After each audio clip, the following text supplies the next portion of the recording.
विशेष समयमा बोल्नका लागि दलीय आधारमा मान्य सदस्यहरूको नाम प्राप्त हुन आएको छ। म उहाँहरूलाई बोल्न समय दिन्छु।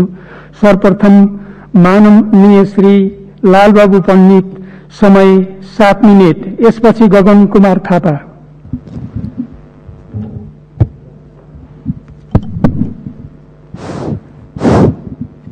माननीय सभामुखज्यू, यो प्रतिनिधि सभाको 7औं अधिवेशन विधेयक अधिवेशन चल्दै गइरहेको छ। यो 7औं अधिवेशनले एउटा पनि विधेयक पास गर्छ कि गर्दैन? नाम विधेयक अधिवेशन, तर एउटा पनि विधेयक पास गर्छ कि गर्दैन भनेर जनताले हेरिरहेका छन्। अहिले संसदभित्र 65वटा विधेयकहरू प्रतिनिधि सभा र राष्ट्रिय सभामा रहेका छन्। कतिपय सन्धि सम्झौताहरू अनुमोदनको निम्ति पर्खिरहेको स्थिति छ। दोस्रो अधिवेशनदेखि नेपालको नागरिकता ऐन विधेयकको रूपमा अहिले पर्खेर बसिरहेको छ। 1.25 लाख भन्दा बढी नागरिकता पाउने युवाहरू कुरिरहेका छन् र आँसु झारिरहेका छन्।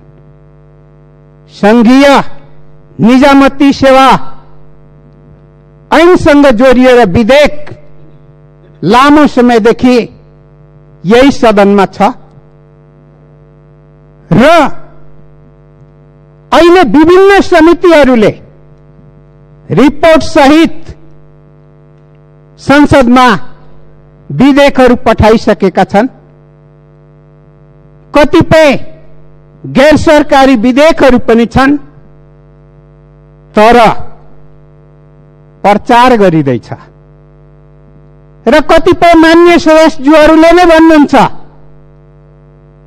कि संसदलाई सरकारले काम दिएन। सरकारले ल्याएका विधेयकहरू काम होइन। सन्धि सम्झौताहरू अनुमोदनको निम्ति ल्याएको यो काम होइन। के हो यो? यदि जानकारीको अभाव हो भने विधेयक शाखाबाट रिपोर्ट लिन सकिन्छ, तर अब यो संसदीय प्रणाली नै काम लाग्दैन कि भन्ने ठान्नेहरू, संसदीय व्यवस्थाप्रति आस्था र विश्वास कम भएकाहरू र संसदीय व्यवस्थालाई नै असफल तुल्याउन सकिन्छ भन्ने चाहनेहरू, यो संविधान पनि समाप्त गर्न सकिन्छ भन्ने चाहनेहरू, संसदको काम छैन भने ठान्नेहरू चाहनेहरूले अनि सरकारको मात्र विरोध गर्न चाहने र ठान्नेहरू जबरजस्ती सरकारबाट हटाएर आफू जान सकिन्छ भन्ने चाहना र भावना र कुण्ठा बोक्नेहरू लाई के भन्ने? संसदले काम नपाएको भन्ने? सरकारले काम नदिएको भन्ने? कि संसदसँग काम छ, संसदले काम गर्न सकिरहेको स्थिति छैन? यसमा सभामुखज्यूको विशेष भूमिकाको आवश्यकता छ। सभामुखज्यू, सामान्य सभामुखज्यू, यदि संसदीय व्यवस्थामाथि प्रश्न उठ्छ भने, संसदमाथि प्रश्न उठ्छ भने, संसदले काम गर्न सकेन भने प्रश्न उठ्छ भने, त्यतिखेर त संसदका पदाधिकारीहरू सभामुखज्यूमाथि पनि प्रश्न उठ्छ। सरकारमाथि मात्र प्रश्न उठ्दैन। त्यसै कारणले गर्दा सरकारसँग समन्वय गर्ने, संसदभित्र आएका प्रस्तावहरूलाई अगाडि बढाउने र जनताका आशा भरोसाका विषयहरू जुन छिटो चाहिएको छ त्यससँग सम्बन्धित विधेयकहरू अगाडि बढाउने काममा कसले रोकेको छ, कुन राजनीतिक पार्टीले रोकेको छ, को मान्य सदस्यले रोक्नु भएको छ, प्रधानमन्त्रीजीले रोक्नु भएको छ कि कसले रोक्नु भएको छ, मन्त्रीजीले रोक्नु भएको छ कि कसले रोक्नु भएको छ? मैले त बाधा अवरोधहरू मैले थाहा पाएको छैन। यदि बाधा अवरोध छन् भने संसदलाई जानकारी हुनुपर्छ, होइन भने एकतर्फी रूपमा संसदको काम छैन, एकतर्फी रूपमा सरकारले काम दिएन, अनि एकतर्फी रूपमा जनताको समस्या संसदले बुझ्न सकेन, सरकारले बुझ्न सकेन भनियो भने के हुन्छ? पूर्वाग्रह भन्दा अरू केही हुँदैन। त्यसकारणले सबै पूर्वाग्रहहरूको जवाब यही संसदबाट दिनुपर्छ, प्रतिनिधि सभाबाट दिनुपर्छ भने मलाई लागिरहेको छ र त्यसको अगुवाई सामान्य सभामुखज्यूले गर्नुपर्छ भने मलाई लागिरहेको छ। यदि सामान्य सभामुखज्यूबाट अगुवाई कुशलतापूर्वक भएन, प्रश्न उठ्यो भने त्यतिखेर मात्र मान्य सदस्यहरूलाई दोष दिएर, मान्य सरकारका मन्त्रीहरूलाई दोष दिएर, सामान्य प्रधानमन्त्रीज्यूलाई दोष दिएर यो देशले उम्किन पाउने स्थिति हुँदैन। त्यसकारणले गर्दा ठोस पहल कदमीको निम्ति, संसदलाई सक्रियता बनाउनको निम्ति, विधेयकहरूलाई अगाडि बढाउनको निम्ति र प्रस्तावहरूलाई अगाडि बढाउनको निम्ति सन्धि सम्झौताका प्रस्तावहरू छन् ती पनि क्रमशः अगाडि बढाउनको निम्ति र जनताका समस्याहरूसँग जोडिएर आउने विशेष प्रस्तावहरूलाई अगाडि बढाउनको निम्ति म हार्दिक आग्रह गर्न चाहन्छु। यसमा सामान्य सभामुखज्यूको विशेष भूमिका चाहन्छु। धन्यवाद।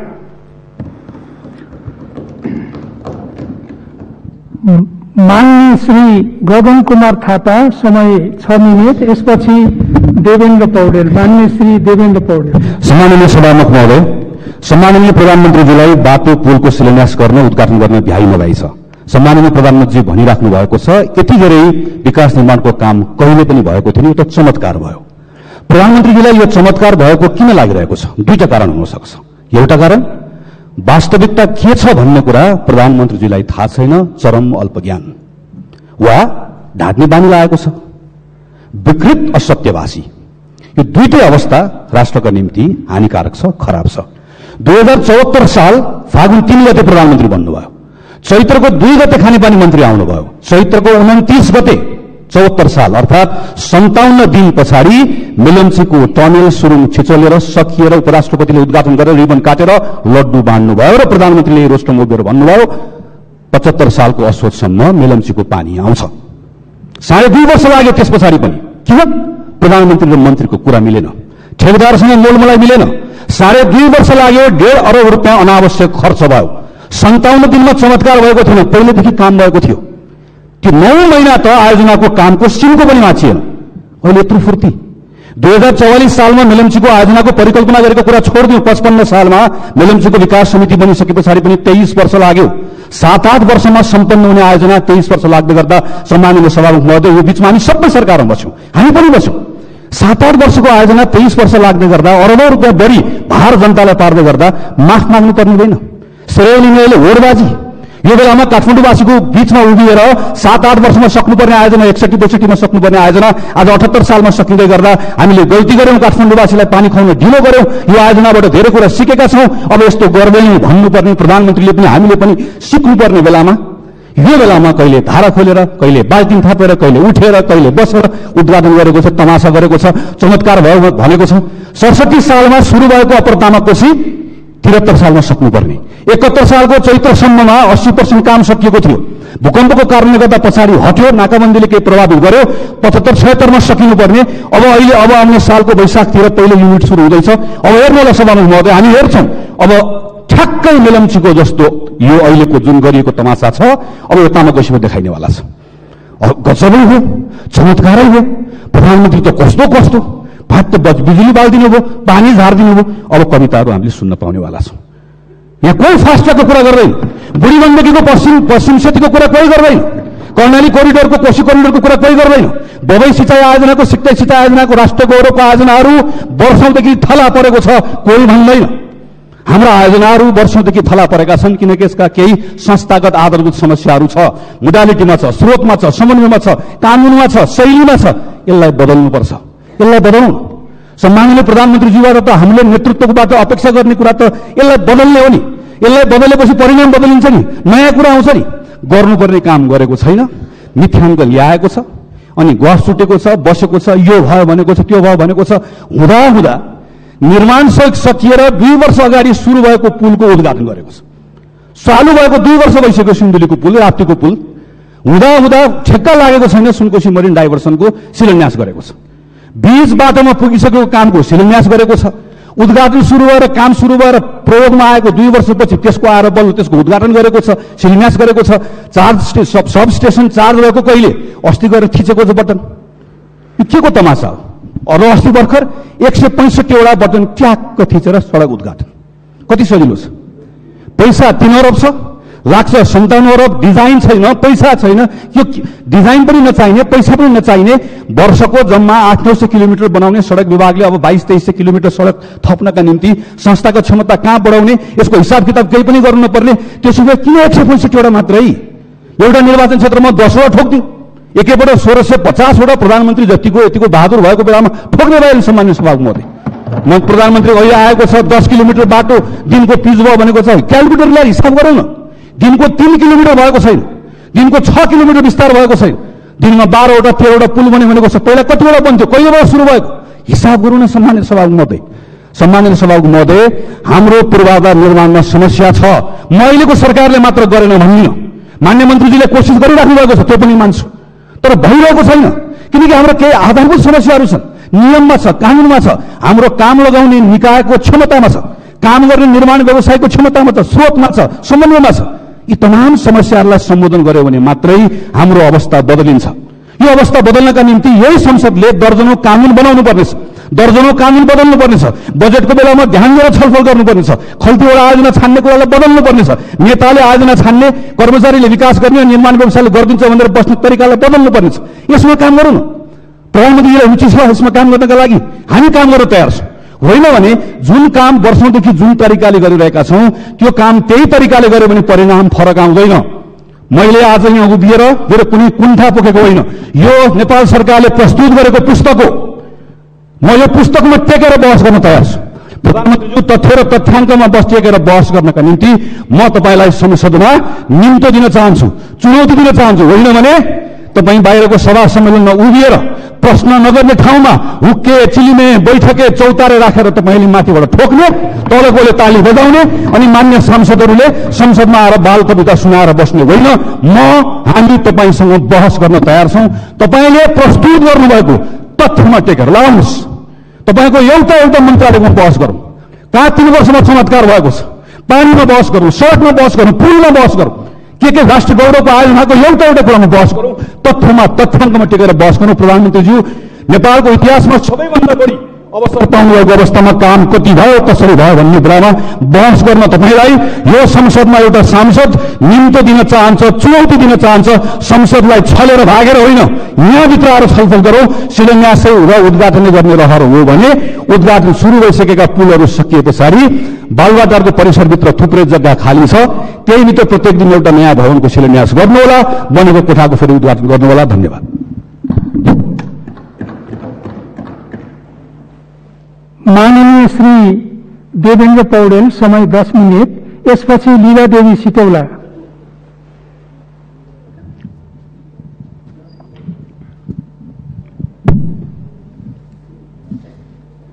सम्माननीय सभामुख महोदय,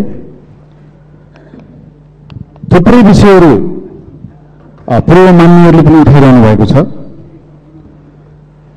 मूलत यो संसद सम्मानित सदन मृत्यु भइसकेपछि पहुँचिएको छ भनौँ। सम्माननीय सभामुख महोदय मार्फत म प्रधानमन्त्रीलाई प्रश्न गर्न चाहन्छु, यो संसदलाई सक्रिय बनाइयोस्। सांसदहरूको समस्या हो भने, राजनीतिक दलहरूको समस्या हो भने राजनीतिक दलहरूसित छलफल गरेर यो सदनलाई जनताको प्रतिनिधिको हैसियतमा जनताका समस्याहरू, राष्ट्रका समस्याहरू अभिमुख हुने थलोको रूपमा यसलाई सक्रिय बनाइयोस्। म अनुरोध गर्न चाहन्छु, कतै फेरि बिउतिएको प्रतिनिधि सभालाई विघटन गर्नको निम्ति सरकारले बिजनेस नदिएर, सरकारले काम कारबाहीहरू नदिएर, सरकारले हिजो गरेका निर्णयहरूलाई वर्तमानमा पुष्टि गर्नको निम्ति संसदको आवश्यकता छैन भनेर निष्क्रिय पार्ने काम कतैबाट पनि नहोस्। प्रधानमन्त्रीज्यूलाई सम्माननीय सभामुख महोदय मार्फत हाम्रा भनाइहरू पुर्याइदिनुको निम्ति म अनुरोध गर्न चाहन्छु। परामर्श समितिमा छलफल चलेको छ, पहिला पनि केही माननीयहरूले बोल्नु भएको छ, उहाँले आफ्नो तर्क राख्नु भएको छ। न्यायाधीश सिफारिस भयो, सुनवाई समितिमा छलफल चलेको छ, त्यही केही बहस चलेको छ। हामी तुल्न तयार छौँ। यो संविधान निर्माण गर्नको निम्ति हामीले पनि योगदान गरेको हुँदाखेरि संविधानको मर्म, अक्षर र कमा र फुल स्टप हामीलाई पनि थाहा छ। सदनभित्र भएका राजनीतिक दलहरूले सदनभित्रका समितिहरूमा अनुपातिक आधारमा प्रतिनिधित्व गर्नुपर्छ भन्ने कुरा राम्रोसँग थाहा छ। हामी त्यसको विरोधी होइनौँ, तर म भन्न चाहन्छु, यो सदनको काम छैन। यो सदनलाई निष्क्रिय बनाउँदै लैजानुपर्छ भन्ने कुराको आशय नेपाल सरकारसँग यदि छ भनेदेखि त्यो लोकतन्त्र विपरीत, अहिलेको संविधान विपरीत, राजनीतिक संस्कार, संस्कृति र मूल्य मान्यता विपरीत हुनेछ। त्यसकारणले यो सदनलाई फेरि सक्रिय बनाएर जनताको भावना प्रकट हुने थलोको रूपमा अगाडि बढाइयोस्। म दोहोऱ्याएर भन्न चाहन्छु सम्माननीय सभामुख महोदय, राजनीतिभित्र नैतिकता भन्ने विषय हुन्छ। सबै नीतिको मूल नीति राजनीति हो। हामीले बनाएको संविधानमा हामी सबै जानकार छौँ। हामीले बनाएको संविधानको धारा 100 को उपधारा 2 अनुसार दल विभाजन भयो भने प्रधानमन्त्रीमाथि नैतिकताको प्रश्न उठ्छ। त्यस दिनभित्र विश्वासको मत लिनुपर्ने व्यवस्था संविधानको धारा 100 मा उल्लेख गरेका छौँ। सबैलाई थाहा छ यो कहाँ पुग्यो यो कुरा। प्रतिनिधि सभाभित्रका सबै अधिकांश दलहरूले प्रधानमन्त्रीको राजीनामाको प्रश्न उठाउनु भएको छ। के विषयमा प्रधानमन्त्रीको राजीनामाको प्रसङ्ग उठ्यो सम्माननीय सभामुख महोदयलाई थाहा छ। सरकारको पक्षमा बोलिरहनु हुने माननीयज्यूहरू पनि यहाँ हुनुहुन्छ। हामीले पनि यो व्यवस्था प्रणाली ल्याउनको निम्ति इतिहासमा रगत पसिना बगाएर आन्दोलनमा भाग लिएर आएका हामी सबै हौँ। प्रधानमन्त्रीको हैसियतले सबै राजनीतिक पार्टीहरूलाई व्यवस्थापन गर्ने र हामी सबैले बोलेका हिजोका 5 वर्षमा 10 वर्षमा र अर्को 10 वर्षमा नेपाललाई समृद्ध मुलुक बनाइनेछ भनेर जनताको बीचमा बोलेका कुराहरू अहिले पनि अधुरै छ। केही विकास निर्माणका कामहरू भएका छन्, हामी त्यसको सम्मान गर्न चाहन्छौँ। तर कहाँ हरायो 25 वर्षमा समृद्ध मुलुक बनाउने श्रृङ्खलाको पहिलो 5 वर्षको योजना? कहाँ पुगे हामीले जनताको बीचमा घोषणा पत्रमा लेखेर गरेका प्रतिबद्धताहरू? कहाँ पुगे नीति कार्यक्रममा बोलेका हामीले भनेका कुराहरू? अहिले पनि राष्ट्रिय गौरवका योजनाहरू अलपत्रमा छन्। हेरियोस्, मध्यपहाडी लोकमार्ग लगायतका राष्ट्रिय गौरवका आयोजनाहरू अलपत्र छन्, व्यवहारिसे छन्, काम व्यवस्थित रूपमा भइराखेको छैन। तर प्रचार निकै ढङ्गले गरिएको छ। त्यसकारणले म सम्माननीय सभामुख महोदय मार्फत के अनुरोध गर्न चाहन्छु भनेदेखि राम्रोसँग फिल्डमा गएर आफूले भनेका गरेका कुराहरूको अनुगमन होस्। निर्माण व्यवसायीहरूले गरेको सहमति र सम्झौता अनुरूप काम भएको छ कि छैन भन्ने कुराको अनुगमन होस्। राम्रोसँग त्यसको रेकर्ड लिइयोस्, तथ्याङ्क लिइयोस्।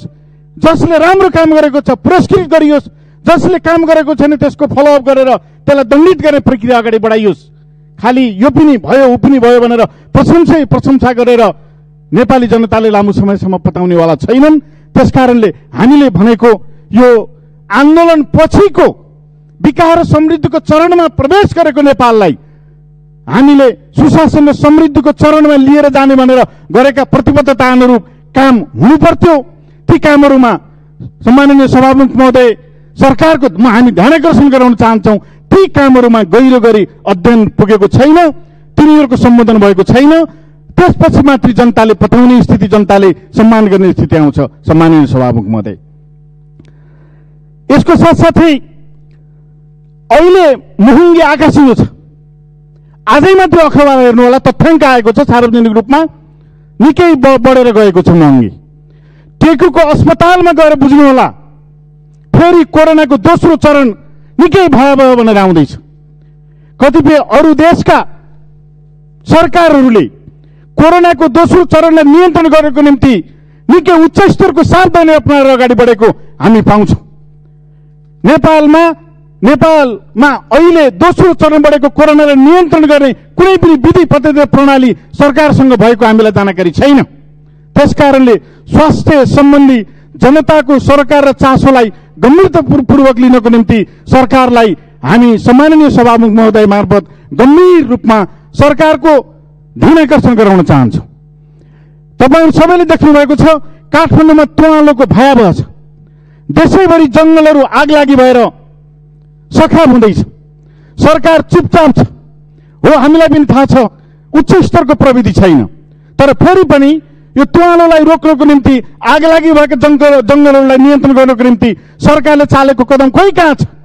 त्यसकारणले यस प्रकारका जनताका दैनिक समस्याहरूको बारेमा कुनै चासो छैन। अहिले पनि कतिपय कोरोना टेस्ट भएर बसेका नेपालीहरू जो विदेशमा रोजगारीमा थिए उनीहरूको आवत जावतको समस्या गम्भीर बन्दै गएको छ। अहिले पनि उनीहरू सहजतापूर्वक जान पाएका छैनन्। त्यस प्रकारको व्यवस्था सम्बन्धित देशका प्रतिनिधिहरूसित गरेर त्यस प्रकारको व्यवस्था अपनाइएको छैन। त्यसकारणले यी कोरोनासित सम्बन्धित विदेशमा रोजगारमा जानुभएका कतिपय स्वास्थ्यमा गम्भीर समस्या परेकाहरू अलपत्रमा परेका सूचनाहरू छ। म सम्माननीय सभामुख महोदय मार्फत सरकारको ध्यान यतापट्टि ध्यानाकर्षित गर्न चाहन्छु। सत्य निरूपण तथा मेलमिलाप आयोग कहाँ पुग्यो? हिजोसँगै गणतन्त्र ल्याउनको निम्ति सहकार्य गरेका दलहरूलाई कटाक्ष गर्न हामी सिपालु बनिसकेका छौँ। देशको राजनीति भुत्ते बनेको छ। राजनीतिप्रति युवाहरूको आकर्षण घटेर गएको छ। जससँग जसको निम्ति पनि सत्ता स्वार्थको निम्ति मिल्ने गम्भीर प्रकारका अराजनीतिक संस्कार र संस्कृतिहरू बढेर गएका छन्। यसको जिम्मा कसले लिने? सरकारले यसको जिम्मा लिन पर्छ कि पर्दैन? सबैको विभिन्न पार्टीका कतिपय भनाइहरूको पनि सम्मानजनक रूपमा ग्रहण गर्दै विकास र समृद्धिको बाटोमा सबैले लिएर जाने संस्कार र संस्कृतिको आवश्यकता छ कि छैन र त्यसको सम्बोधन प्रधानमन्त्रीले गर्नुपर्छ कि पर्दैन? सम्माननीय सभामुख महोदय मार्फत म उहाँलाई अनुरोध गर्न चाहन्छु। सम्माननीय सभामुख महोदय, हामी यिनै प्रक्रियामा देशको राजनीतिक अवस्था गम्भीर रूपमा गएको स्थितिमा हामी गुज्रेका छौँ र यो परिस्थितिमा आफ्नै घरभित्रको बखान गरेर आफ्नै घर सम्हाल्न नसक्ने, जनताको बीचमा 2/3 मत प्राप्त गरेको दललाई व्यवस्थापन गर्न नसक्ने, जनताले लडेर लिएर आएको संविधान र प्रतिनिधि सभाको संरक्षण गर्न नसकेर विघटन गर्ने र दलहरूलाई बोलाएर फेरि विघटनको प्रस्ताव गर्ने, यस प्रकारको तरिकाले देशको राजनीति सँगालिन्छ? म प्रश्न गर्न चाहन्छु सम्माननीय सभामुख महोदय। त्यसकारणले पछिल्लो युवा पुस्ता राजनीतिप्रति नै वितृष्ण हुने निकै नकारात्मक सोच बढेर गएको छ। यसप्रति गम्भीर बन्नको निम्ति म अनुरोध गर्न चाहन्छु र हिजो गरेका प्रतिबद्धताहरू कार्यान्वयन हुन् र ठुल्ठुला फोस्रा गफ, ठुल्ठुला अरू प्रतिको चाहिँ कटाक्ष, आफ्नै सहकारीहरूलाई सिद्धाउने निकै त्यस प्रकारका क्रियाकलापमा सहभागी बनेर देशको राजनीति सँगालिन्न। त्यसकारणले यो प्रतिनिधि सभालाई गम्भीर एउटा बहसको थलोको रूपमा सरकारले गम्भीर प्रकारका विवादित विषयहरू यहाँ प्रवेश गराएर यो प्रतिनिधि सभाको काम छैन भन्नेतिर लैजाने होइन कि देशका सरकार र चासोका विषयहरूलाई प्रवेश गराएर यसलाई एउटा छलफलको थलोको रूपमा अगाडि बढाउने प्रयत्न गरियोस्। सम्माननीय सभामुख महोदय मार्फत यिनै कुरा राख्दै मेरा भनाइहरू अन्त गर्न चाहन्छु। धन्यवाद।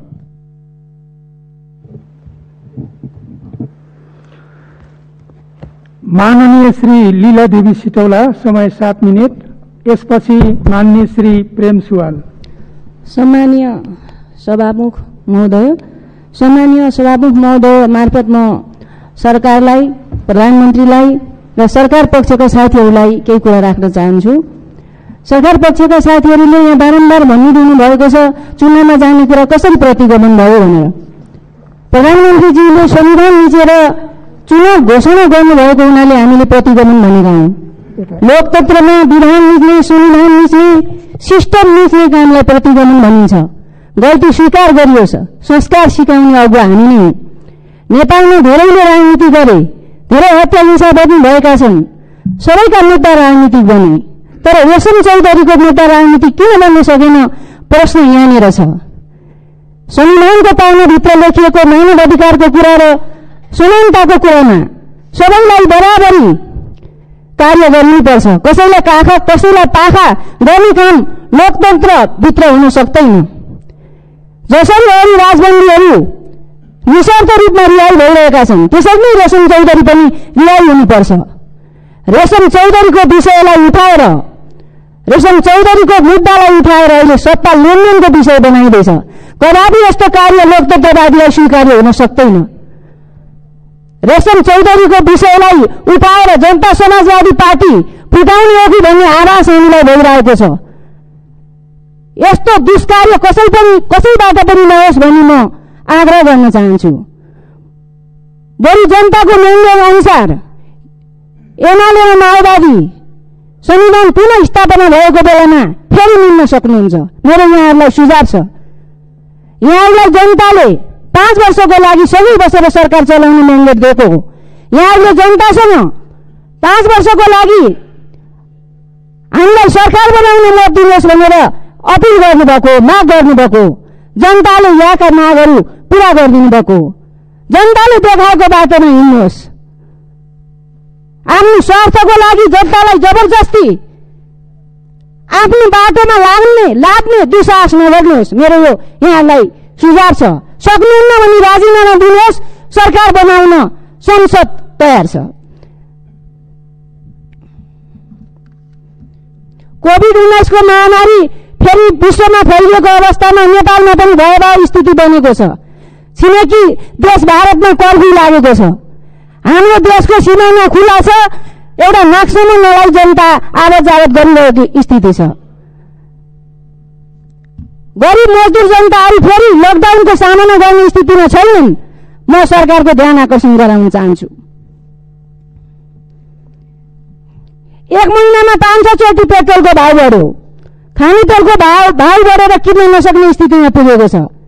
सरकार बेखबर जस्तो छ। जनता आक्रान्त भइरहेका छन्। सरकार लापत्ता छ। संसद भवनभित्र पनि सरकारको प्रधानमन्त्री केपी ओली भेटिनुहुन्न। यो इतिहासकै विडम्बनाको कुरा हो। सरकार पक्षका साथीहरूले बाटोघाटो बनेको बनै छ भन्नुभएको छ। बाटोघाटो बनेको बनोस्, विकास भएको भइयोस्, शुभकामना छ। तर यहाँहरूको सरकारले बनाएको बाटो कतिको प्रमाणित छ, पिच कतिको बलियो छ। अब आउने बर्खा नजिकै छ। यही बर्खामा बाटो खाल्डो परेर गाडी गुड्न नसकेर जनता बाटोमा अलपत्र परेको खबर नेपाली जनता अब सुन्न तयार छैनन्। यसमा म सरकार पक्षका साथीहरूलाई ध्यान आकर्षण गराउन चाहन्छु।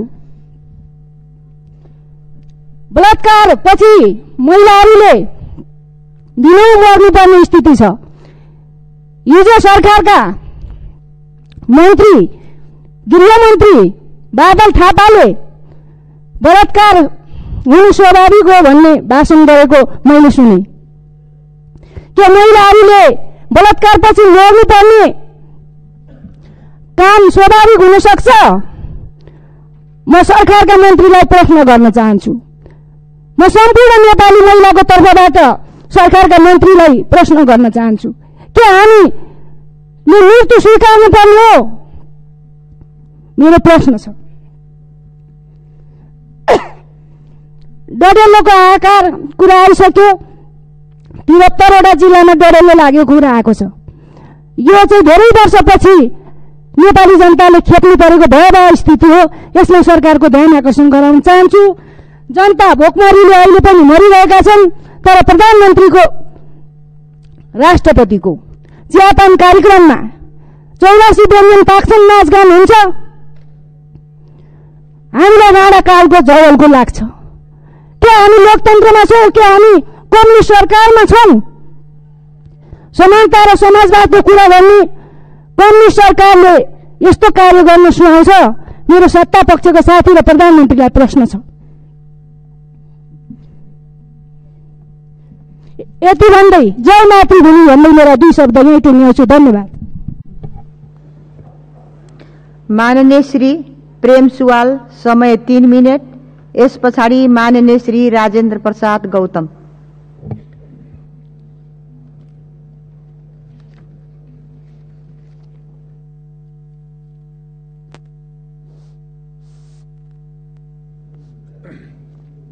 सम्माननीय सभामुख महोदय,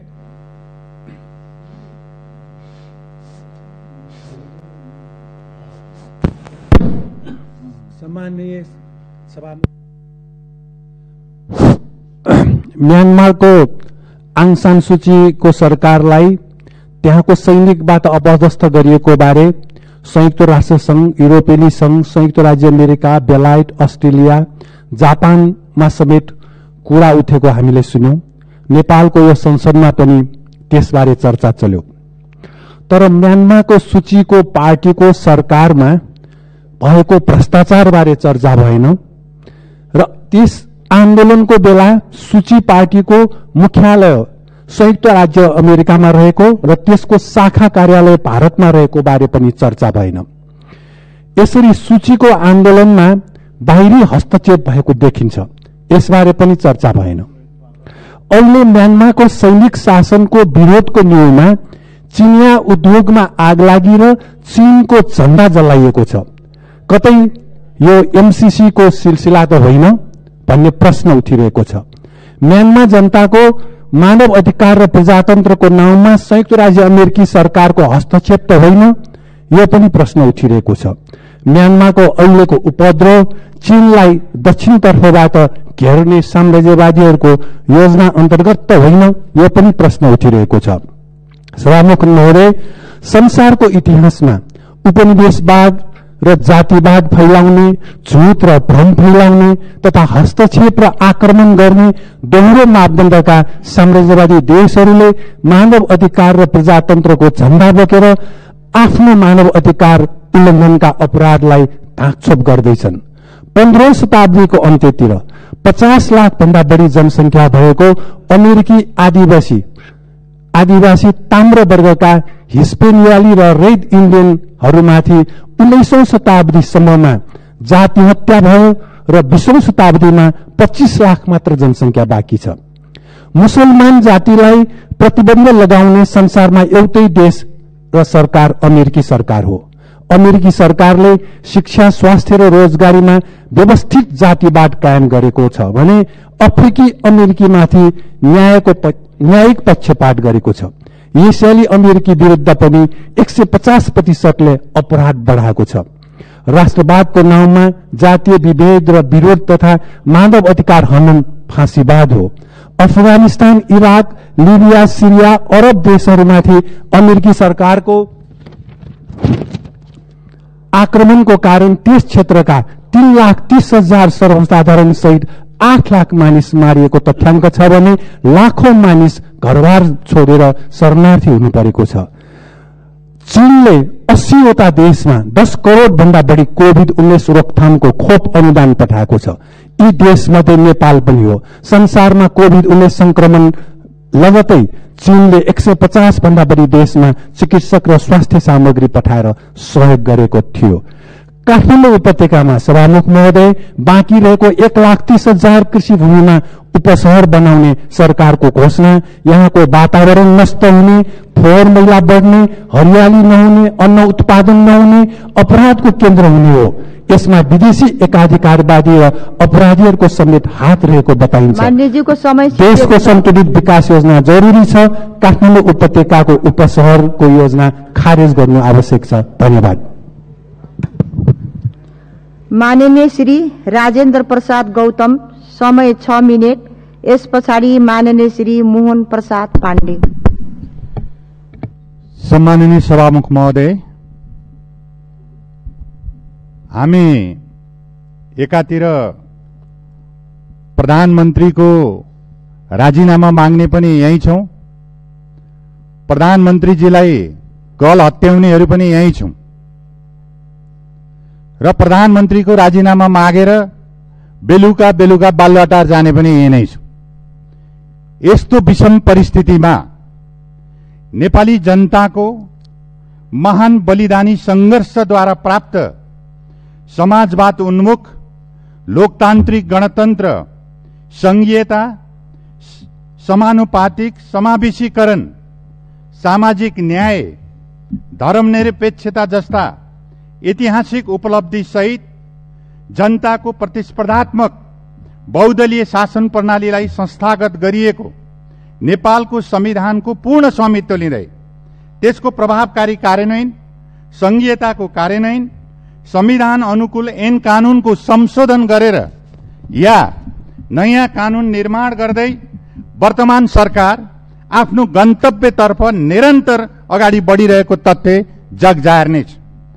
सभामुख महोदय, राष्ट्रको मुख्य कार्यभार तीव्र आर्थिक विकास, सामाजिक न्याय सहितको उच्च स्तरको समृद्धि भएकोले आत्मनिर्भर अर्थतन्त्रको विकास, समाजवाद उन्मुख राष्ट्रिय औद्योगिक आर्थिक क्रान्ति हाम्रो मूल आर्थिक कार्यदिशा र मार्गचित्र बन्नुपर्छ भन्ने कुरामा यो सरकार दृढ छ र त्यसप्रति प्रतिबद्ध छ।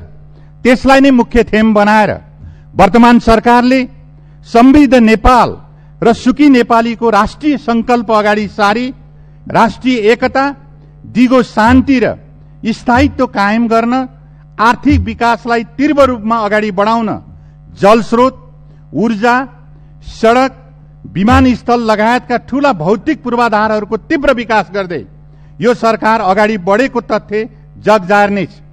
संविधानले मौलिक अधिकारका रूपमा स्पष्ट व्यवस्था गरेका शिक्षा, स्वास्थ्य, रोजगारी, खाद्य सम्प्रभुता र आवासलाई आवश्यक कानून र तदनुरूपको योजना बनाई कार्यान्वयनमा ल्याएको पनि यही सरकारले हो भन्ने तथ्यले प्रमाणित गर्छ। सम्मानित सभामुख महोदय, सबै असहाय वृद्ध, बालक, अपाङ्गता भएका व्यक्ति, पिछडिएका क्षेत्रका बासिन्दा, दलित, एकल महिला, सीमान्तकृत तथा लोपोन्मुख जाति जनजाति तथा गरिबीको रेखामुनि रहेका सबै व्यक्तिहरूलाई सम्बोधन गर्ने गरी सरकारले प्रभावकारी सामाजिक सुरक्षा कार्यक्रम, स्वास्थ्य बीमा कार्यक्रम अगाडि सारेको तथ्य जगजाहेर छ। भूमिको वैज्ञानिक व्यवस्थापनका लागि भूमि आयोग, भू उपयोग नीतिको तर्फबाट लागू भूमि सम्बन्धी सम्पूर्ण अभिलेखीकरणको डिजिटल प्रणालीको सुरुवात गर्ने कुरा केही यही सरकारले थाल्ने गरेको होइन। सभामुख महोदय, वर्तमान सरकारले आफ्नो पहिलो वर्षलाई राज्यको संरचनागत व्यवस्थापना र समृद्धिको आधार वर्ष मान्दै अन्तर प्रदेश समन्वय परिषद मार्फत संघीयताको कार्यान्वयन, सहजीकरण, वित्तीय संघीयताको कार्यान्वयन, राज्यको बाँडफाँड, वित्तीय समानीकरण अनुदानको दर, सशर्त अनुदानका आधारहरू, समपूरक र विशेष अनुदानको आवश्यक कार्यविधि सहित कार्यान्वयन यसै सरकारले गरेको हो भन्ने कुरा म स्पष्ट गर्न चाहन्छु।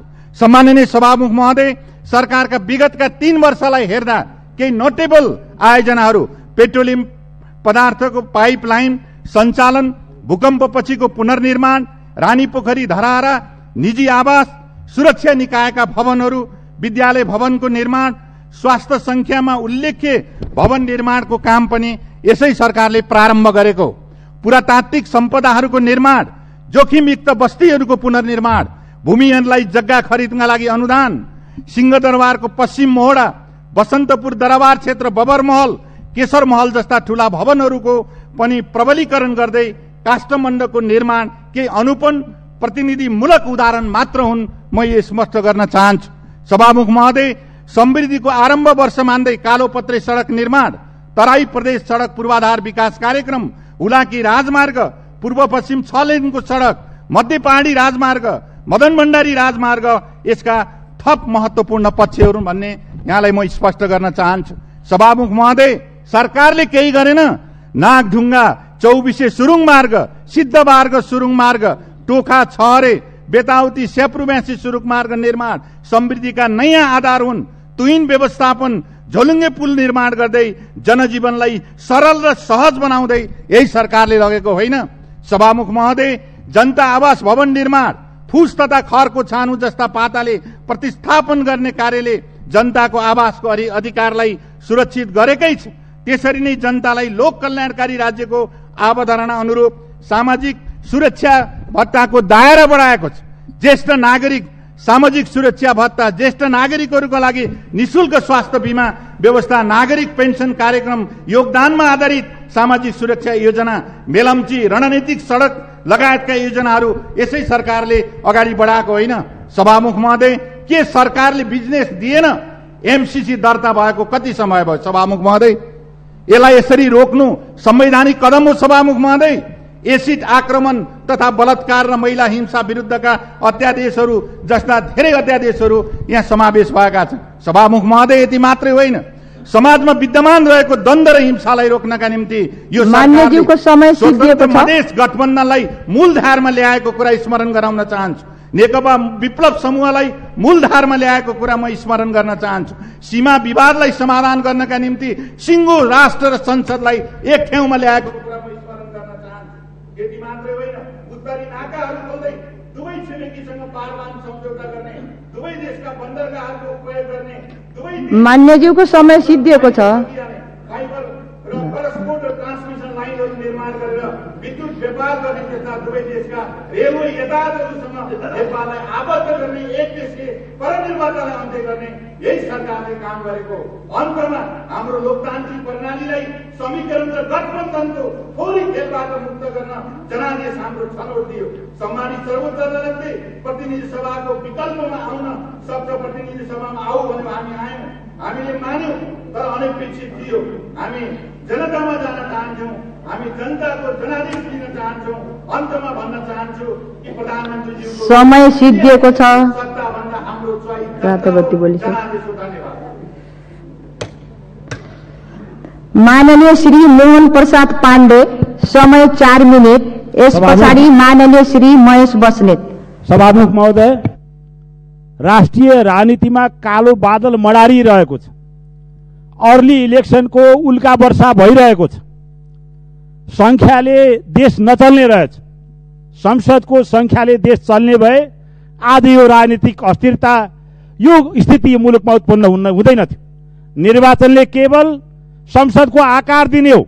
ठूलो दललाई केही सानो बनाउला, सानो दललाई केही ठूलो बनाउला, संख्याकै आधारमा मुलुक नचल्ने कुरा प्रमाणित भएको छ। त्यसैले म आग्रह गर्न चाहन्छु हरेक दलका शीर्ष नेताहरूलाई आफ्नो सामर्थ्यलाई सकारात्मक रूपले उपयोग गरेर संसदको गरिमालाई उच्च बनाएर संसदीय अभ्यासलाई महत्त्व दिएर राष्ट्रिय राजनीतिलाई स्थिरतातर्फ लानका निम्ति म हार्दिकतापूर्वक आग्रह गर्न चाहन्छु। हामीले देखिरहेका छौँ, द्वन्द्व चाहनेहरू स्थिरता खोज्दैछन्, स्थिरता चाहनेहरू द्वन्द्वकातिर जाँदैछन्। यो मुलुकको हितका निम्ति छैन, समृद्धिका निम्ति बाधक बन्न सक्छ।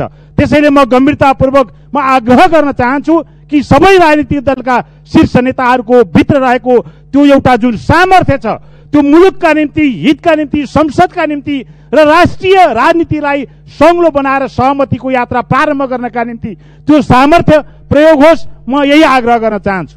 मैले विगतमा पहिलो संविधान सभामा 4 वर्ष काम गर्ने अवसर प्राप्त गरेँ। संविधान सभाले संविधान बनाएपछि विभेद अन्त्य हुन्छ, असमानताको अन्त्य हुन्छ, हामीले यही कुरा बुझ्यौँ। मैले त्यही कुरा बुझेको थिएँ। त्यसपछिका दिनमा यसपालि म यो निर्वाचन पश्चात 3 वर्षपछि अहिले म यहाँ यो संसदमा आएको छु। म पहिलो पटक विशेष समय लिएर बोल्दैछु। मैले देखिरहेको थिएँ, बाहिरबाट यो संसदलाई निहालिरहेको थिएँ। संविधान सभाले बनाएको संविधान पश्चातको संसद विभेदको अन्त्यका निम्ति कारगर सिद्ध हुनेछ, महत्त्वपूर्ण भूमिका निर्वाह गर्नेछ। तर मैले 3 वर्षसम्म यो संसदले विभेदको अन्त्य होइन, संसद आफै विभेदबाट थिचिएको छ। संसद आफै भित्रको विभेदलाई अन्त्य गर्न सकिरहेको छैन। मैले देखिरहेको छु विगतमा धेरै बजेटहरू आए, बजेटमा स्थानीय विकास जुन एउटा सांसद विकास कोषको रकम आयो, बजेट आयो, यहाँ प्रत्यक्ष निर्वाचित र समानुपातिक निर्वाचितका सन्दर्भमा म आग्रह गर्न चाहन्छु, यो विभेद किन भयो? राज्यले सरकारले विभेदको प्रस्ताव ल्याउँछ अनि यो सदन आफै भित्रको विभेद, माननीय सदस्यज्यूहरूका बीचमा भएको विभेदलाई यो सदनले अनुमोदन गर्छ।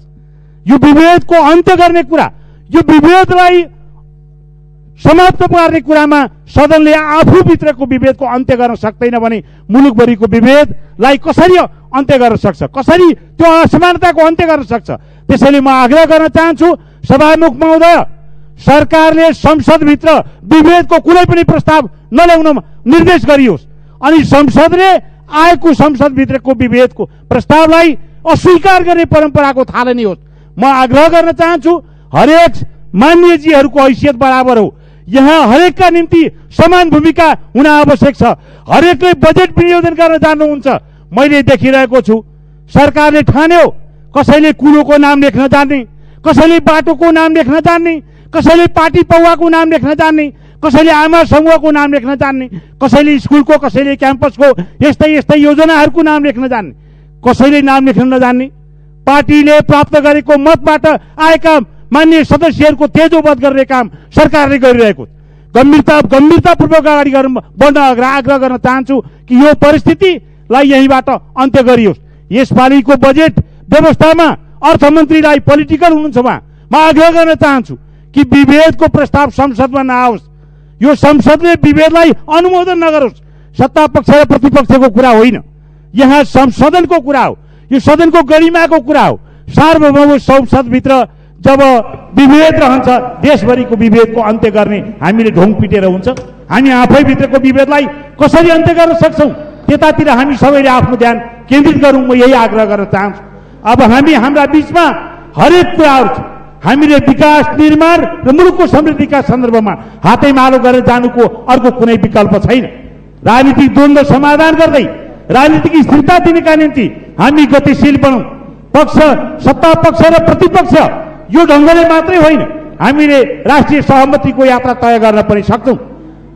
नेकपा एमाले सन्तुलित रूपले मुलुक चलाउन सक्दैन भने गम्भीर बनोस्, राष्ट्रिय सहमतिको बाटो तय गरोस्, सहमतिको खोजी गरोस्। कांग्रेस त्यसमा सहयोग गर्न र जिम्मा लिन पनि तयार छ। राष्ट्रिय सहमतिको यात्रा तय गरेर मुलुकलाई सन्तुलित रूपले अगाडि बढाउनका निम्ति म हार्दिकतापूर्वक आग्रह गर्न चाहन्छु। म फेरि पनि भन्न चाहन्छु शीर्ष नेताहरूका बीचमा भएको त्यो सामर्थ्यलाई सही बताउँ, हार्दिकतापूर्वक त्यो साँचो अर्थमा सकारात्मक रूपले यो सदनभित्र उपयोग होस्, संसदको गरिमा बढोस् अनि संसदभित्रको जुन विभेद छ त्यसको अन्त्यका निम्ति सदन एकजुट बनोस्। सरकारले विभेदकारी प्रस्तावहरू यो सदनभित्र प्रवेश नगराओस्, यही आग्रह गर्न चाहन्छु। र विभेदकारी प्रस्तावलाई पुनः म आग्रह गर्न चाहन्छु यहाँ प्रस्ताव नल्याउनका निम्ति निर्देश गर्न सभामुख महोदयले मतलब अगाडि बढ्नु पर्यो। यो आग्रह साथ बिहालिन्छु। जय नेपाल। माननीय श्री महेश बस्नेत, समय 6 मिनेट। यस पछाडि माननीय श्री देव प्रसाद तिमिल सिन्हा। सम्मान्य सभामुख महोदय, नेपालीहरूको नयाँ वर्ष शुभारम्भमा हामी छौं। सुख शान्ति र समृद्धिको कामना व्यक्त गर्न चाहन्छु। कोरोनाको दोस्रो चरणको संक्रमण सुरु भएको छ, हामी सबैले सचेत ढंगले अगाडि बढ्नुपर्नेछ।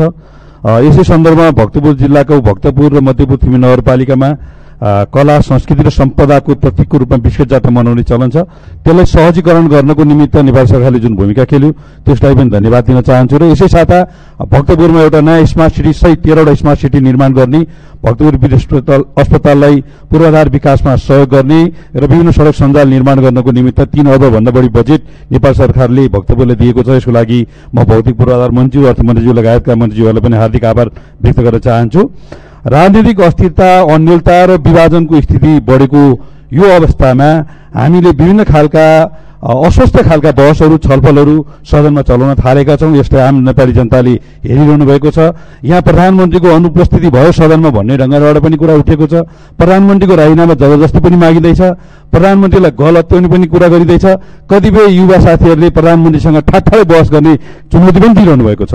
म स्मरण गराउन चाहन्छु, बैठक 6 चोटि बस्यो 1 महिनाको दौरानमा। 23 गते प्रधानमन्त्री आएर 1 घण्टा बसेर फर्किनुभयो, दोस्रो बैठकमा 45 मिनट बसेर फर्किनुभयो, तेस्रो बैठकमा 30 मिनट बसेर फर्किनुभयो। जुन दिन प्रधानमन्त्री बैठकमा आउनुभयो त्यो दिन सभामुखज्यू लगायत कार्यव्यवस्था समितिले ढिलासुस्ती गर्ने, आलटाल गर्ने र पहिलो बैठककै दृश्य हामी हेर्छौँ। अध्यादेश पेश गर्न नदिनको लागि माओवादी केन्द्रले बैठक बहिष्कार गर्यो, कांग्रेसले रोस्टम घेर्ने काम गर्यो। यो तितो यथार्थ र इतिहास हामी सबैले सम्झेका छौँ। अहिले कानून मन्त्रीले 8वटा अध्यादेशले सदनमा प्रस्तुत गर्नुभएको छ।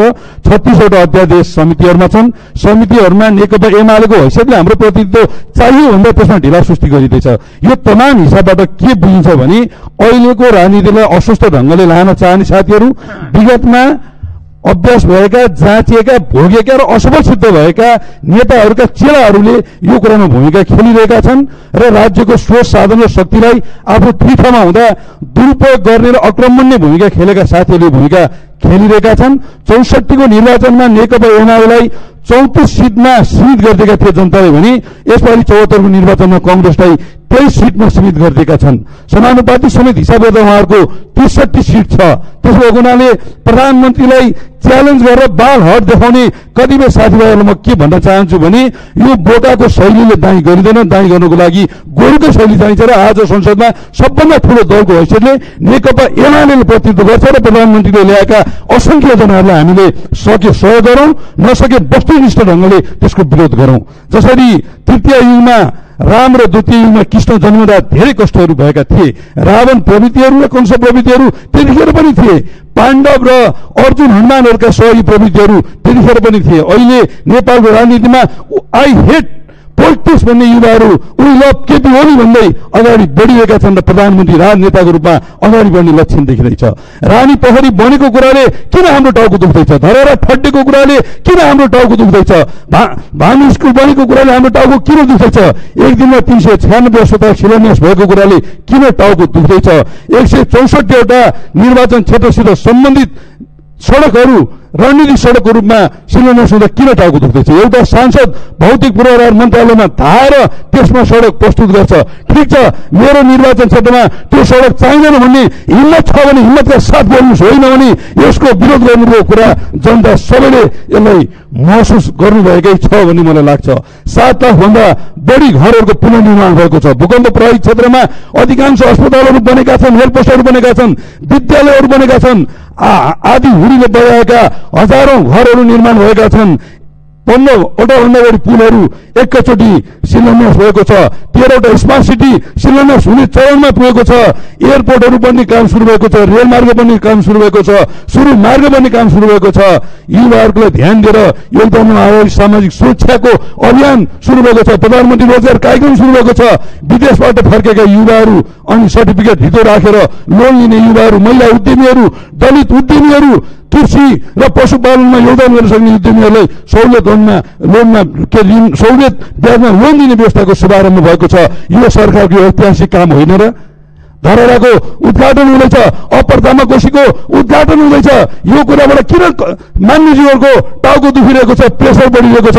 यो कुरा हामीले बुझ्न सकिरहेका छैनौँ। मिलमचीले काठमाडौँ उपत्यकामा खुसीको लहर ल्याइरहेको छ।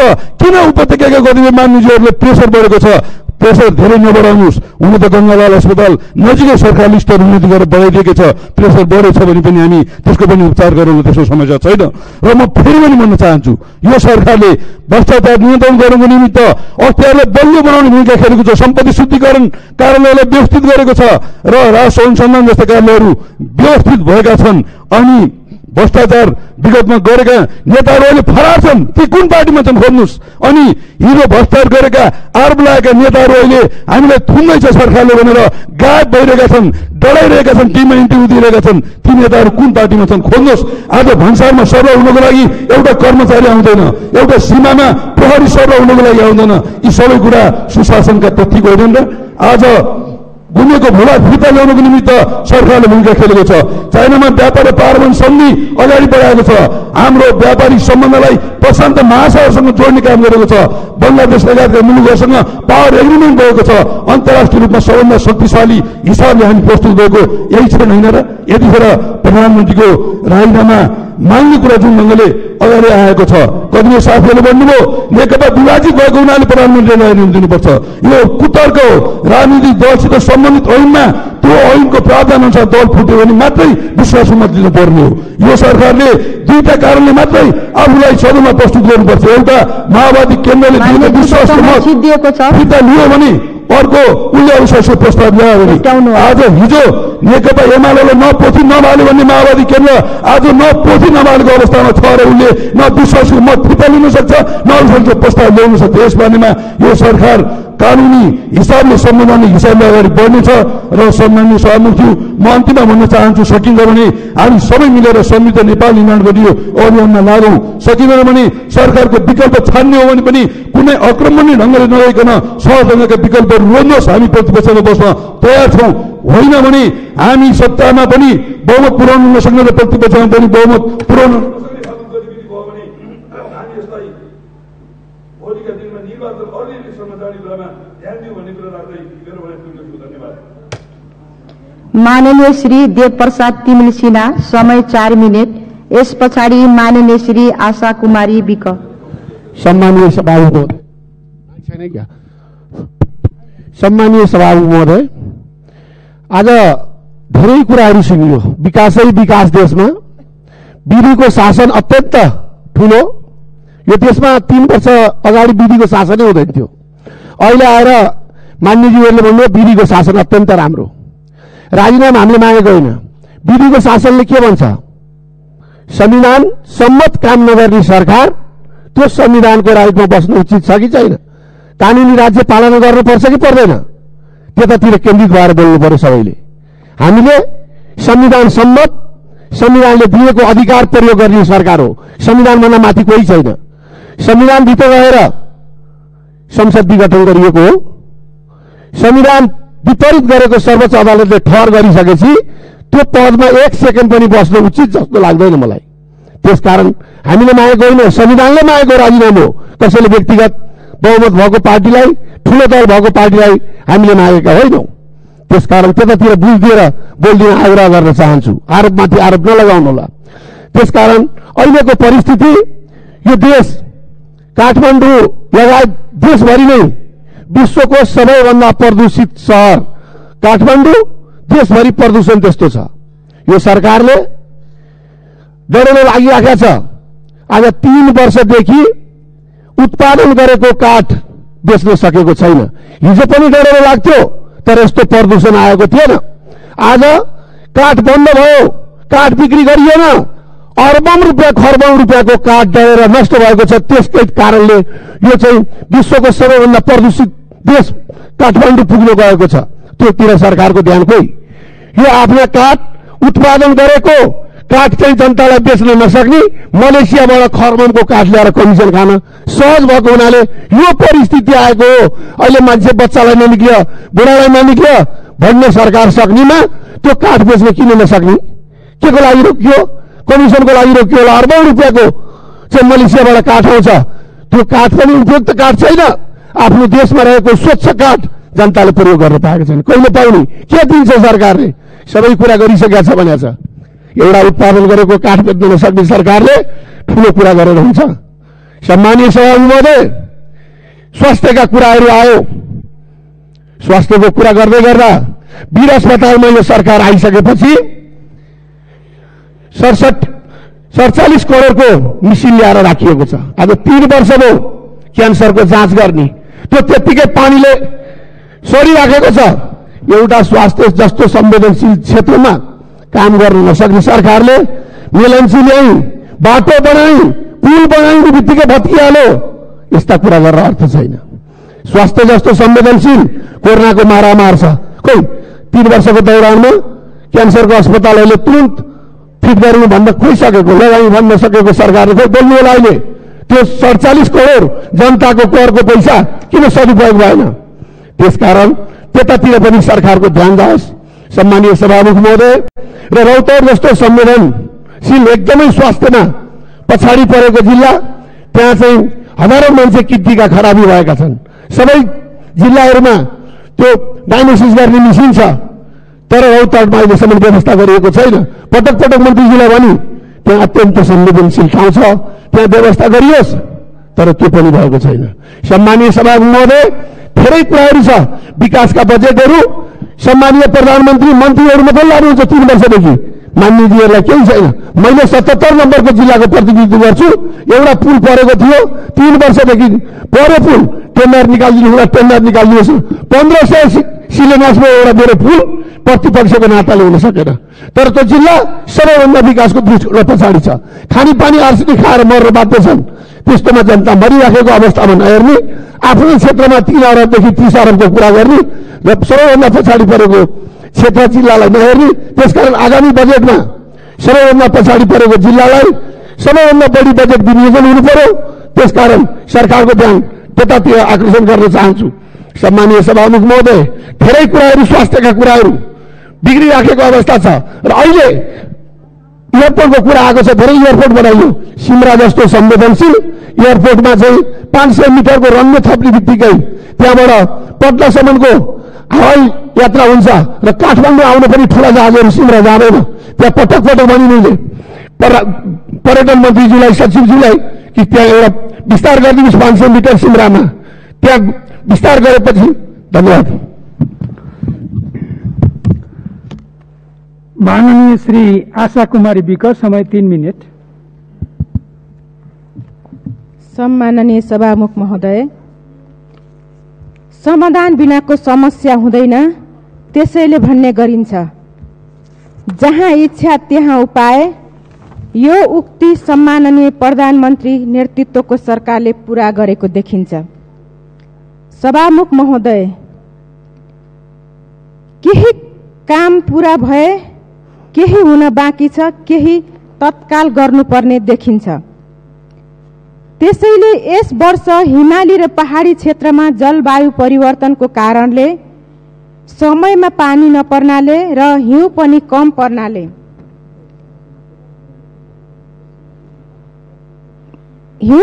पर्नाले जहाँ जौँ गहुँ बालीमा उत्पादन कम भएको देखिन्छ। त्यस कारणले भोकमरीको संकेत मध्यनजर गर्दै सरकारले यस समस्यालाई मध्यनजर गरेर विभिन्न ठाउँको पहिचान गरेर, सबै ठाउँमा त त्यस्तो छैन, समस्या पहिचान गरी तत्काल सुक्खा क्षेत्र घोषणा गरियोस् त्यस क्षेत्रमा। साथै वैशाख र जेठ महिनामा विभिन्न ठाउँमा पानी नपरेको कारणले एकदम सुक्खा क्षेत्र घोषणा गरियोस् र त्यस क्षेत्रमा वैशाख र जेठ महिनामा वर्षायाम सुरु नहुँदै पिउने पानीको अत्यन्तै हाहाकार देखिएको छ। डाँडाकाँडामा चराचुरुङ्गी र जनावरलाई, मानिसलाई एकदमै पानीको समस्या भएको कारणले, मुहान सुकेको समस्या भएको कारणले असजिलो भएको छ।